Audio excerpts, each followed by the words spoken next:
We've all seen the image of the laughing Buddha. He was actually a real Zen monk who lived in China about 1,000 years ago. And he was famous for being very jovial. And he would wander from place to place. And he carried with him a big sack carrying all kinds of goodies in it. He would stop on the wayside and all the children would come running to him and he'd give from his sack something nice, some little gift, something or the other to all the kids, and they would love it. In a way, he created these kind of playway kindergarten schools wherever he went. And he would tell stories and he would laugh with the kids and he would roll in the mud with them. And there was a Zen scholar who saw this behavior and said, what kind of behavior is this? This is not the way monks are supposed to behave. He's wearing his clothes so loose they'll drop off any time. He's carrying this big fat bag. What kind of behavior is this? He's most un-monk-like. So this scholar said, people like him are spoiling the true teachings. He decided to confront him. So one day, as this monk was walking down the road, this Zen scholar came in front of him and pulled out a sword and held the sword to him and said, tell me the meaning of Zen.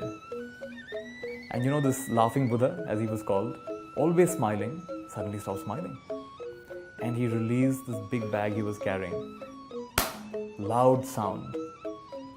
And then he smiled again. The scholar was still not fully impressed, so he said, how does one realize Zen? And he picked up the bag and put it on his shoulder, turned around and started walking away. And the scholar realized he's in the presence of greatness, that he'd made a big mistake. He threw his sword away and went and asked for forgiveness. So in this story, without even saying anything, the monk is conveying some of the deepest lessons. What is the meaning of Zen? Put down the burden. What burdens are we carrying? Mental, emotional, from the past, worrying about the future. If we have picked up those burdens, we can also spontaneously put them down. Right now, put them down. And once you learn to put it down, you can re-engage, this time not being caught up. You don't run away from your responsibilities, you engage without getting caught up in them. And so he picked up the bag again and he began walking. So in this way, this monk who appeared to be very jovial and superficial and just fooling around, turned out to be someone who was deeply wise.